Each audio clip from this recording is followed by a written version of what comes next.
皆さんこんにちは。好奇心 TV です。今回の動画は主要メディアが報じるガザガザ地区で起きている、または起きそうな悲劇について情報をシェアしていこうと思います。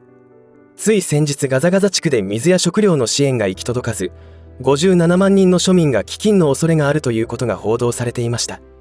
57万人というと、パレス人の約4分の1にあたるとんでもない人数です。公表されている人数が正しいかどうかは分かりませんが、2倍誤差があったとしても大惨事です。現地の状況がどれほどひどいものかは報道の映像だけでは分かりませんが、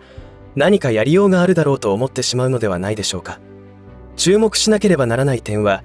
イスの国の首相が人道支援をさせないようにしているということではないでしょうか。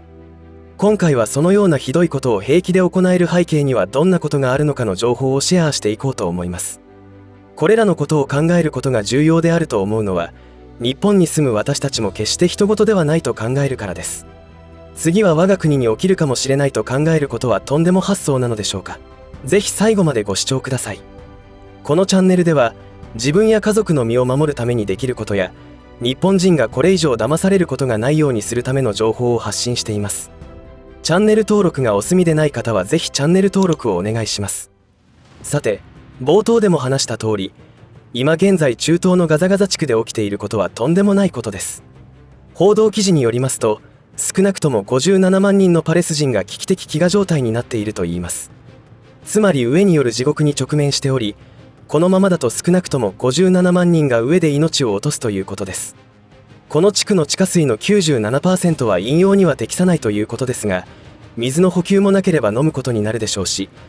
そうなると体力のない子供や老人から命を落とすことになると思います。しかし残念なことに悲劇が起きる可能性が大きくなってきています。こんなことがあっていいのでしょうか。国連機関などは何の力もないということはずっと以前から言われてきたことですが、本当にその通りだと思います。これらの報道を受けて、多くの日本人たちが感じる感情は一体どのようなことでしょうか。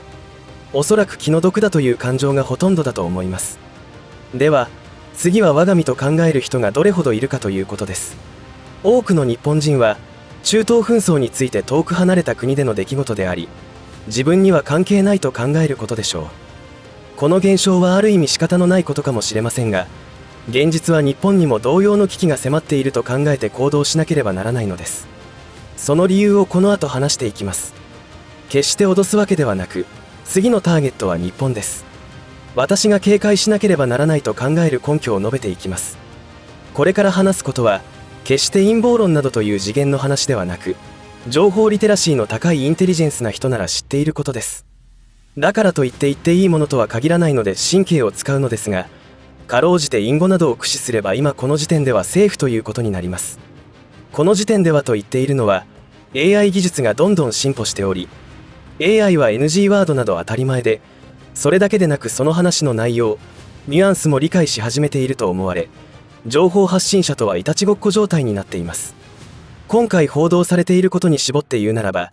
ガザガザ地区に住んでいる人たちはろくでもない輩たちにとってどんな存在かというと、この世から抹消すべき対象になっています。それは想像で言っているのではなくて、イスの国のガラント国防相が現実に言っている通りであり、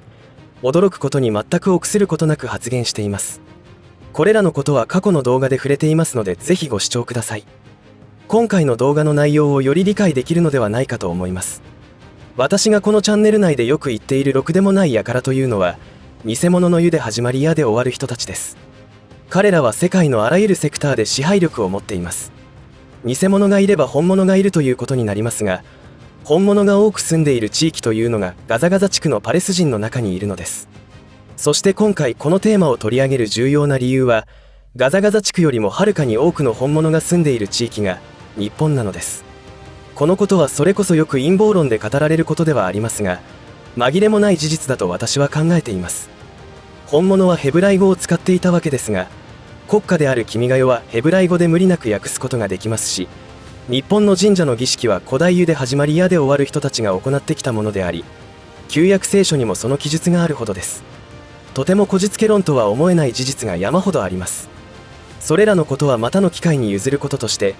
今世界で起きている多くの混乱の原因は複雑に絡み合っていて特定は難しいのですが、その目的は単純です。偽物たちが世界を支配するために引き起こされていることが多いのです。その支配の方法の一つは、民族を本物とその他混合にしたいのであって、かつ本物をこの世から抹消するということです。突拍子もないことを言っていると感じることを承知で言っているのですが、私が言っていることを疑う前に、なぜ今現在椅子の国の首相は丸腰の庶民が命を落とすことを止めないのでしょうか。人道支援ができないように攻撃の手を緩めていないわけですが、人道的にありえないことを行っています。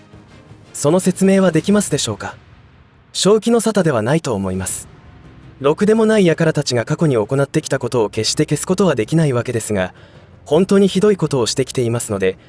今回の57万人のパレス人が上で命を落としたとしても何とも思わないでしょうし、そうなるようにやると思います。なぜそこまでやるのでしょうか。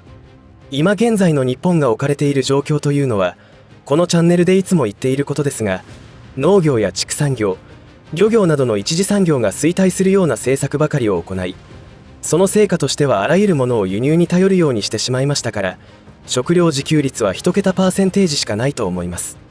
そして日本人を何も考えることができないようにするという工作も成功しており、仕入れ円に支障が出た時には一気に飢えることになるという危機感も感じなくなるほどの異常事態に陥っています。この動画をこの時点までご覧いただいているような方は、すでに水や食料、日用品の備蓄を進めていると思いますが、より強化した方がいいと思います。そして最後に、マイケル・ジャクソンの白い手袋の真相を取り上げたいと思います。すでにご存知の方も多いことでしょうが、正常性バイアスに陥りやすい人間心理を正常に戻すためにも、今一度再認識してほしいと思います。多くの人がマイケル・ジャクソンのファッションについて疑問に思いました。なぜ片手だけに白手袋をしているのか、なぜ腕章をしているのかなどです。例えば心を落ち着かせるおまじないであるとか、単にファッションだとか、または肌が白くなっていく白斑という病気を隠すために始めたなどという説がありました。実はそこには真実を知っているマイケルが世界に向けた抗議のシンボルだったのです。どういうことかというと、ろくでもない輩たちが行ってきたとんでもない非人道的なことに対する抗議でした。それは、かつてベルギー領のアフリカのコンゴには、ベルギー国王経営の大規模ゴム農園があり、黒人は奴隷労働を強制されていました。この奴隷ゴム農園を経営していたのは、ろくでもない輩たちの中でも、ロで始まり、ドで終わる一族でした。当時では、黒人奴隷に対して1日に採集するゴムの量のノルマが課せられており、それが達成できない時には、その黒人奴隷の右手首を斧を使って抹消するという狂った制裁があり、その対象は子供であっても容赦なく実行したのです。これらの画像はネットで検索すれば出てくると思いますが、精神衛生上見ない方がいいと思います。そんなものを見て恐怖に駆られたら彼らの思うツボですから。さらにまだあります。男たちが森でゴムを採取している間、その妻たちは乱暴され、レイプされるなどの屈辱を受け、決して人間扱いはされませんでした。まだあります。働かない奴隷への見せしめには、1日で100人の頭部を抹消するところを見せたとも言われています。アフリカ大陸のコンゴに目をつけたレオポルドは、言葉巧みに国際会議で人道者を演じて他の国の代表者を騙し、コンゴ自由国の統治者となります。その後、自国で奴隷貿易廃止のための会議を開催するなど人道主義を装うことに成功しました。ちなみにコンゴは今も奴隷制度があると言ってもいい状態で、そんなことを国連機関も知っていますし、隣の赤い国などはその主犯であったりします。コンゴでは半導体の原料であったり、太陽光パネルのための原料が採取できることから悲劇が生まれているのです。欺瞞に満ちたレオポルドは、こうして自国の80倍にも上る広大な私的植民地を獲得しました。しかし1909年にレオポルド2世は死亡し、国葬が営まれるのですが、その葬儀ではブーイングする者や棺に唾を吐きかける者たちがいたようです。独裁者の最後はリンチでこの世から消されるのが定番ですが、こんな仕打ちでは満足できなかったでしょう。なのでマイケル・ジャクソンは、今の世の中がどんなに綺麗事で飾られていたとしても、実際に起きていることは昔と何ら変わらないということをメッセージとして伝えたかったのだと言います。右手につけている腕章は決してファッション的な目的ではなく、世界に苦しんでいる子供がいる限りこの腕章をつけ続けると、一度だけ周囲に漏らしたことがあるそうです。いかがだったでしょうか。ろくでもない輩たちというのは、今も昔も最低のことをしてきており、今現在もやり続けています。マイケル・ジャクソンに関するエピソードを紹介しましたが、その中で出てきた非人道的なことは陰謀論と言えるでしょうか。単に自分たちと肌の色が違うという理由だけで迫害していたとお考えでしょうか。それとも単にいじめたいだけだったのでしょうか。真相は先ほども言ったように、目的は自分たちの民族とその他大勢という構図を作るためにしていることであり、その手先で悪事を働く者にはお金、名誉、女など低俗な人間が欲しがるものを与え、好き放題させることで彼らをも支配して、ろくでもない輩たちの目的を遂行しようとしてきたということになります。本当の悪である彼らにとっては、お金などどうでもいいと考えていると思います。お金目的で悪事を働いている政治家や反社会勢力はただの雑魚であり、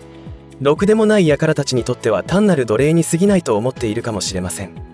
今回の動画では、ガザガザ地区で起きていることの延長線上に日本に住む私たちの危機があるという情報をシェアしたいと思いました。足元で起きていることを見ていると絶望的ですが、視野を広げて眺めると状況は良い方向に向かっていると思います。それは世界中で起きている異変に気がついた人たちが一斉に行動を起こしていることからも理解できます。ただその過程では悲惨なことが起きると思いますし、それが今ガザガザ地区のパレス人が直面していることだと思います。私たちにできることは、自ら考え行動する能力を呼び覚ますことであり、水、食料、日用品の備蓄をしっかりと進めることです。共に生き延びることに全力を尽くしましょう。最後までお付き合いありがとうございました。以上で今回の話は終わりとしますが、皆さんの応援が次の動画作成の力になりますので、いいねボタン、チャンネル登録、通知設定をオンにしていただけると嬉しいです。また、コメント欄へのご意見、ご感想の書き込みもいただけたら励みになります。最後までご視聴ありがとうございました。好奇心 TV でした。